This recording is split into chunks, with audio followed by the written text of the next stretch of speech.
Assalamualaikum warahmatullahi wabarakatuh. Perkenalkan, nama saya Anggi Maulani dengan NPM 11240002. Saya dari program studi S1 Kesehatan Masyarakat kelas 24A. Yang saya hormati kepada dosen pengampu mata kuliah dasar kependudukan Bapak Ahmad Jailani SKM MHKes MKM. Baik, tanpa berlama-lama, di sini saya akan menjelaskan tentang konsep kependudukan dan program KB di Indonesia. Nah, di sini ada pengertian penduduk, yang dimana penduduk adalah perubahan populasi dari waktu ke waktu yang dapat dihitung sebagai perubahan dalam jumlah individu dalam sebuah populasi dengan menggunakan per waktu unit untuk pengukuran. Selain itu, penduduk juga adalah peristiwa mengenai pertambahan penduduk atau berkurangnya jumlah penduduk dalam suatu negara dari tahun ke tahun. Baik, di sini juga ada pengertian penduduk menurut para ahli. Yang pertama ada menurut Dr. Kartono, yang dimana beliau mengungkapkan pengertian tentang penduduk adalah sejumlah orang yang mendiami suatu daerah tertentu. Apabila di daerah didiami oleh banyak orang dan menetap di sana, maka itu bisa diartikan sebagai penduduk melepas warga negara ataupun bukan. Nah, untuk yang kedua yaitu menurut Joni Purba, yang dimana beliau mengatakan penduduk adalah orang yang menjadi dirinya pribadi maupun menjadi anggota keluarga, warga negara maupun anggota masyarakat yang memiliki tempat tinggal di suatu tempat di wilayah negara tertentu dan juga pada waktu tertentu. Baik, di sini ada lanjutan menurut para ahli. Yang ketiga ada menurut A.A. Budiman, di mana beliau mengatakan penduduk adalah sekumpulan orang yang menetap dan juga berdomisili di dalam suatu negara. Nah, yang keempat ada menurut PMH Simanjuntak, yang dimana beliau mengatakan penduduk adalah orang yang bertempat tinggal ataupun sedang berdomisili di suatu negara. Dan yang terakhir menurut Sri Jati dan Ar-Rahman, yang beliau mengatakan penduduk adalah orang yang menempati suatu wilayah tanpa melihat status keluarga negaraan. Nah, di sini juga ada dinamika kependudukan, yang dimana dinamika kependudukan merupakan fenomena penting yang mempengaruhi berbagai aspek kehidupan manusia, terutama dalam bidang ilmu pengetahuan sosial. Perubahan jumlah dan keberagaman penduduk membentuk struktur sosial dan ekonomi masyarakat. Urbanisasi, pertumbuhan populasi yang tidak merata, serta perubahan pola reproduksi adalah bagian dari dinamika ini. Studi tentang dinamika kependudukan melibatkan pendekatan interdisipliner seperti demografi, sosiologi, ekonomi, dan geografi untuk memahami dampaknya terhadap distribusi, sumber daya, migrasi, dan pola pekerjaan. Dalam skala global, tantangan seperti populasi menua, migrasi internasional, dan ketimpangan demografi antar negara turut memperlihatkan pentingnya memahami dinamika ini sebagai landasan pembelajaran ilmu sosial dan sebagai kunci dalam memahami hubungan antara manusia dan lingkungan sosialnya. Nah, di sini juga ada transisi demografi, yang dimana transisi demografi adalah perubahan tingkat kelahiran dan kematian dari yang tinggi menjadi rendah. Perubahan ini melibatkan 3 parameter utama, yaitu fertilitas, mortalitas, dan migrasi, yang dimana menurut Notenstein, transisi demografi hanya fokus pada perubahan fertilitas dan mortalitas, atau bisa disebut dengan transisi alamiah. Nah, di sini juga ada tahap transisi, yang dimana tahap transisi yaitu yang pertama ada tahap pratransisi yang dimana tingkat kelahiran dan kematian sangat meningkat, pertumbuhan penduduk rendah atau nol, terjadi sebelum tahun 1650, tidak ada usaha pengendalian kelahiran dan kesehatan dan ekonomi buruk menyebabkan kematian tinggi termasuk kematian bayi.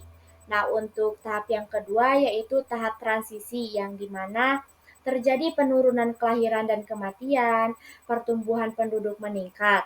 Dan tahap transisi juga dibagi menjadi 3 sub, yaitu permulaan transisi kematian menurun, kelahiran tetap tinggi. Pertengahan transisi yaitu kelahiran dan kematian menurun, akan tetapi kematian menurun lebih cepat. Dan ada akhir transisi yang dimana kematian sangat rendah, kelahiran mulai menurun sedang sampai ke rendah. Nah, di sini ada tahap ketiga, yaitu pasca transisi, yang dimana kelahiran dan kematian rendah dan seimbang, kontrasepsi umum digunakan, dan pertumbuhan penduduk sangat rendah. Nah, di sini juga ada menurut Warren Thompson dan Frank Notenstein, yang dimana pengembangan teori transisi berdasarkan pengalaman Eropa Barat pada abad ke-17. Dan menurut David Lucas yang dimana mengkritisi teori ini karena pola kelahiran di berbagai negara berbeda-beda. Dan menurut Donald 1969 yaitu menyebut fertilitas maksimum dengan TFR 7,5 dan GFR 235 per 1000 wanita usia subur berdasarkan negara tanpa pengendalian kelahiran. Nah, di sini ada faktor-faktor yang mempengaruhi pertumbuhan penduduk, yang dimana pertumbuhan penduduk dipengaruhi oleh 3 faktor utama, yaitu fertilitas, mortalitas, dan migrasi, yang dimana fertilitas dipengaruhi oleh faktor sosial ekonomi seperti pendidikan, kondisi ekonomi, norma budaya, dan kebijakan pemerintah. Pendidikan, terutama bagi perempuan, berperan besar dalam menurunkan tingkat kelahiran. Mortalitas dipengaruhi oleh akses layanan kesehatan, sanitasi, dan kondisi hidup. Penurunan mortalitas karena kemajuan kesehatan telah meningkatkan pertumbuhan penduduk, meskipun masih ada tantangan di beberapa wilayah. Migrasi, baik internal maupun internasional, berdampak pada struktur demografi dan ekonomi, seperti terjadinya brain drain atau peningkatan tenaga kerja di wilayah tujuan. Interaksi antar faktor ini penting untuk dipahami dalam merancang kebijakan yang mendukung pembangunan berkelanjutan, seperti peningkatan akses pendidikan, layanan kesehatan, dan integrasi migrasi. Masalah kepadatan penduduk di Indonesia. Indonesia merupakan negara dengan jumlah dan pertumbuhan penduduk yang tinggi, yang dipengaruhi oleh kelahiran, kematian, dan migrasi. Proyeksi menunjukkan pertumbuhan penduduk akan terus terjadi meski melambat. Hal ini menimbulkan tantangan dalam perencanaan ekonomi, pembangunan infrastruktur, dan pelestarian lingkungan. Ketidakseimbangan kepadatan penduduk antar daerah menyebabkan pembangunan tidak merata. Pertumbuhan penduduk juga meningkatkan permintaan pangan dan berdampak pada kesejahteraan masyarakat. Oleh karena itu, pengendalian pertumbuhan penduduk sangat penting untuk mendukung pembangunan berkelanjutan dan peningkatan kualitas hidup. Nah, di sini ada jumlah persebaran dan pertumbuhan kepadatan penduduk Indonesia. Pada grafik menunjukkan kepadatan penduduk Indonesia dari tahun 2009 sampai 2011, DKI Jakarta memiliki kepadatan penduduk yang jauh lebih tinggi dibandingkan dengan provinsi lainnya. Sementara provinsi lain seperti Jawa Tengah, Lampung, dan yang lainnya menunjukkan angka yang jauh lebih rendah, Secara keseluruhan, tidak ada perubahan signifikan dalam kepadatan penduduk di provinsi lain dari tahun 2009 hingga 2011. Akan tetapi DKI Jakarta sangat melonjak dari tahun ke tahunnya. Baik, di sini ada lanjutan grafik yang tadi. Untuk grafik yang sekarang yaitu tahun 2012 dan 2013 yang dimana sama seperti sebelumnya DKI Jakarta tetap memiliki kepadatan penduduk yang jauh lebih tinggi dibanding provinsi lain. Angka kepadatan penduduk pada provinsi Jawa Tengah dan Lampung tetap rendah dan tidak menunjukkan perubahan signifikan antara tahun 2012 dan 2013. Secara keseluruhan, tren serupa dengan grafik sebelumnya. Nah, di sini ada upaya mengatasi masalah kependudukan yang dimana pemerintah Indonesia telah melakukan berbagai upaya untuk mengatasi masalah kependudukan. Salah satu langkah utama adalah pelaksanaan program keluarga berencana atau KB yang dimana sejak tahun 1970-an untuk mengendalikan laju pertumbuhan penduduk melalui penyediaan informasi dan akses terhadap metode kontrasepsi yang aman dan efektif. Selain itu juga ada pemerintah meningkatkan akses terhadap pelayanan kesehatan reproduksi serta pendidikan, khususnya pendidikan dasar dan menengah, guna meningkatkan kualitas sumber daya manusia. Di bidang ekonomi, pemerintah membuka lebih banyak kesempatan kerja melalui pengembangan sektor industri dan investasi. Berbagai program tambahan juga dijalankan seperti pemerataan pembangunan, program transmigrasi, perbaikan gizi melalui posyandu, serta pembangunan sarana kesehatan, penyediaan air bersih, penambahan sekolah dan tenaga pendidik, serta wajib belajar selama 9 tahun, dan pemberian beasiswa. Di bidang pendidikan, pemerintah meningkatkan fasilitas dan kurikulum serta kualitas tenaga pengajar. Selain itu, upaya pengelolaan sumber daya alam, pengembangan teknologi, dan optimalisasi peran BUMN juga dilakukan untuk mendukung kesejahteraan masyarakat secara menyeluruh. Nah, di sini ada pengertian KB yang dimana keluarga berencana atau KB adalah upaya pasangan suami istri untuk mengatur jumlah dan jarak kelahiran anak demi mewujudkan keluarga yang sehat dan berkualitas. Menurut WHO 1970, KB membantu pasangan menghindari kehamilan yang tidak diinginkan, merencanakan waktu dan jumlah kelahiran, serta menjaga kesejahteraan keluarga. Nah, KB juga mencakup pemberian nasihat pernikahan, pengobatan kemandulan, serta penjarangan kelahiran. Nah, menurut WHO, KB bertujuan membantu pasangan mencegah kehamilan yang tidak diinginkan, merencanakan kehamilan yang diinginkan, serta mengatur waktu dan jumlah anak sesuai dengan kondisi dan usia pasangan. Nah, untuk lanjutan dari pengertian program KB, KB juga bertujuan untuk mewujudkan keluarga yang berkualitas dengan mendukung hak-hak reproduksi dan memberikan pelayanan kontrasepsi. Kontrasepsi sendiri adalah cara mencegah kehamilan baik secara sementara atau spacing maupun permanen, yaitu kontrasepsi mantap. Metode kontrasepsi bekerja dengan mencegah sperma membuahi sel telur atau mencegah telur yang telah dibuahi untuk berkembang di dalam rahim. Sejarah KB yang dimana gerakan KB dimulai dari luar negeri oleh tokoh seperti Maria Stopes di Inggris dan Margaret Sanger di Amerika Serikat yang memperjuangkan pengaturan kehamilan dan hak reproduksi perempuan.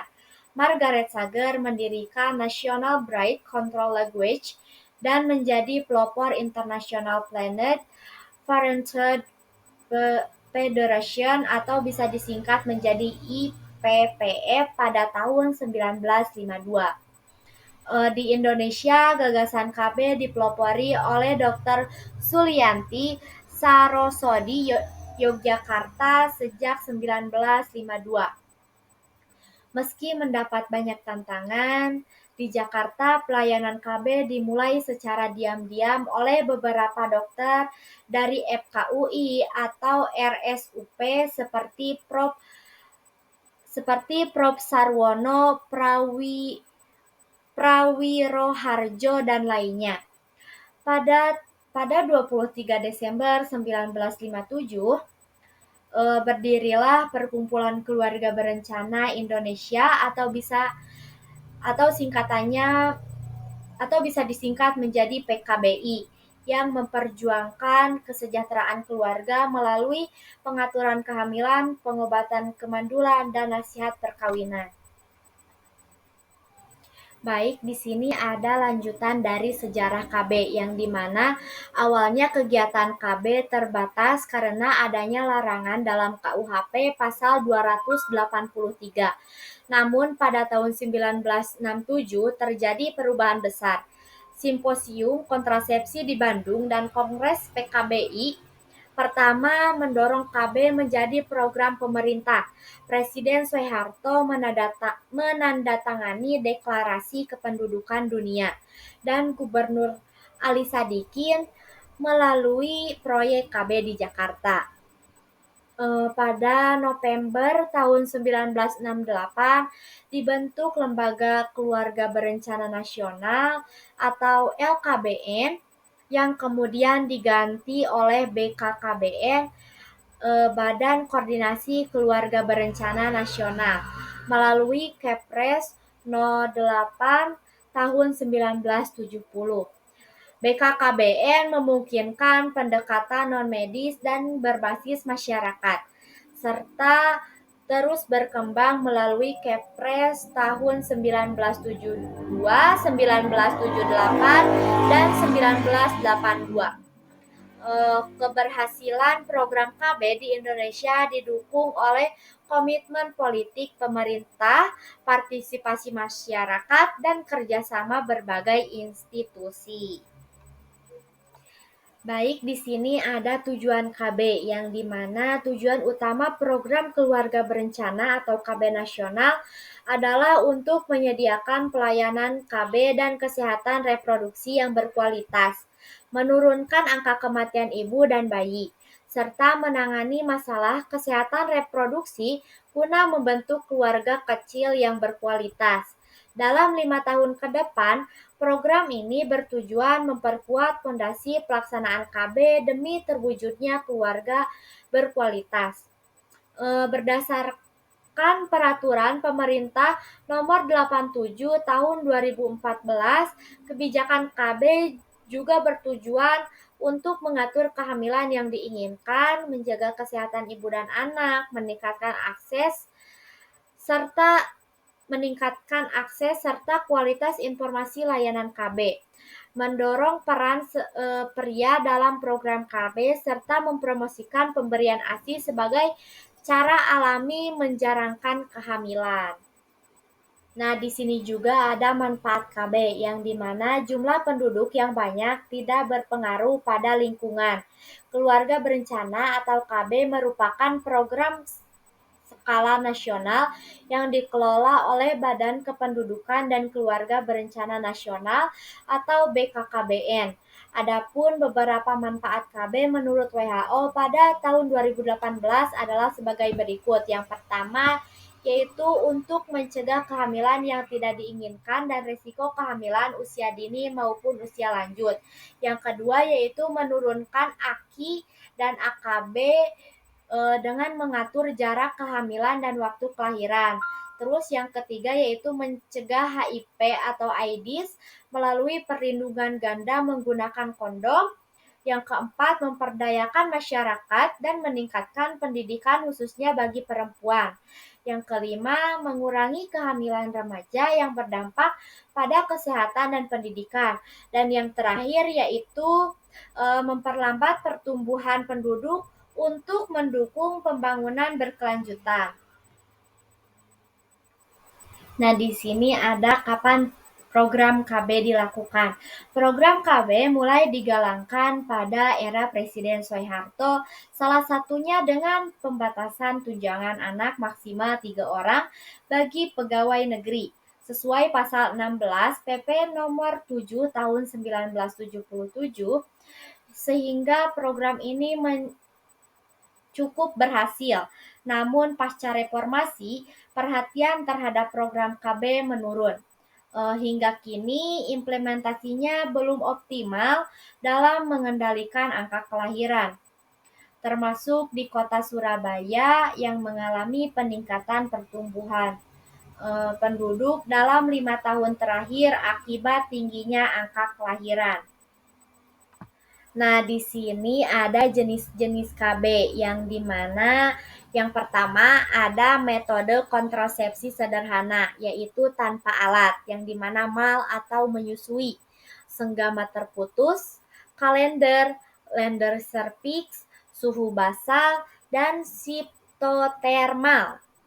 Dan di sini juga ada dengan alat yang dimana ada kondom, diafragma, cup cervix, dan spermisida. Terus di sini ada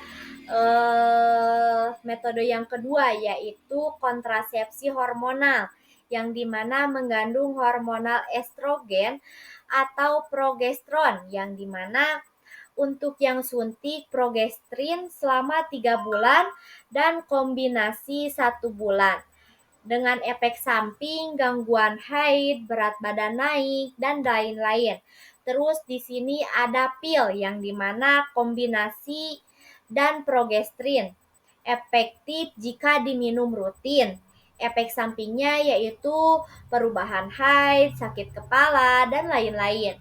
Dan di sini juga ada pil darurat yang dimana digunakan maksimal 5 hari setelah hubungan seksual tidak terlindungi dan efektif jika cepat diminum. Nah, di sini untuk lanjutannya ada implan yang dimana susu KB ditanam di bawah kulit lengan atas, efektif hingga 5 tahun. Efek sampingnya yaitu peningkatan nafsu makan dan berat badan. Nah, untuk yang keempat yaitu AKDR atau IUD, alat kontrasepsi dalam rahim. Berbentuk plastik, fleksibel, dimasukkan ke rahim, ada yang berisi tembaga atau hormon. Efektif mencegah pertemuan sperma dan sel telur. Bisa dipakai sampai 10 tahun. Terus ada jenis-jenis akseptor KB yang dimana akseptor KB baru pertama kali dipakai kontrasepsi pasca melahirkan atau keguguran. Terus ada akseptor KB aktif, terus menggunakan kontrasepsi tanpa jeda kehamilan. Yang terakhir ada akseptor ganti cara yang dimana mengganti jenis kontrasepsi tanpa mengalami kehamilan di antaranya. Nah, di sini ada sasaran KB yang dimana program keluarga berencana atau KB nasional memiliki 2 sasaran utama, yaitu sasaran langsung pasangan usia subur atau PUS untuk menjadi peserta KB lestari guna menurunkan fertilitas. Dan ada sasaran tidak langsung yang dimana organisasi, lembaga, instansi, dan tokoh masyarakat untuk mendukung pembentukan nilai-nilai KB di masyarakat. Baik, di sini ada lanjutan sasaran KB yang dimana sasaran dalam RPJMN 2004 sampai 2009 yang dimana Poin pertama, menurunkan laju pertumbuhan penduduk menjadi 1,14% per tahun. Poin yang kedua, menurunkan angka kelahiran total atau TFR menjadi 2,2 per perempuan. Poin yang ketiga, menurunkan unmanned KB menjadi 6%. Poin yang keempat, meningkatkan peserta KB laki-laki menjadi 4,5%. Poin yang kelima yaitu meningkatkan penggunaan metode kontrasepsi yang efektif dan efisien. Poin yang keenam, meningkatkan usia kawin pertama perempuan menjadi 21 tahun. Poin yang ketujuh, meningkatkan partisipasi keluarga dalam pembinaan anak. Poin yang kedelapan yaitu meningkatkan keterlibatan keluarga prasejahtera dalam kegiatan ekonomi. Dan poin yang terakhir, yang kesembilan, yaitu meningkatkan jumlah institusi masyarakat yang mendukung program KB. Nah, di sini ada ruang lingkup KB yang dimana program KB mencakup berbagai layanan dan inisiatif yang bertujuan meningkatkan kesehatan reproduksi dan memberdayakan individu dalam merencanakan keluarga secara bijak, terutama di negara berkembang seperti Indonesia. Ruang lingkup KB yaitu meliputi keluarga berencana, kesehatan reproduksi remaja, ketahanan dan pemberdayaan keluarga, penguatan keluarga kecil berkualitas, keserasian kebijakan kependudukan, pengelolaan SDM aparatur, penyelenggaraan pemerintah dari kepemimpinan kenegaraan, dan peningkatan pengawasan dan akuntabilitas peraturan negara.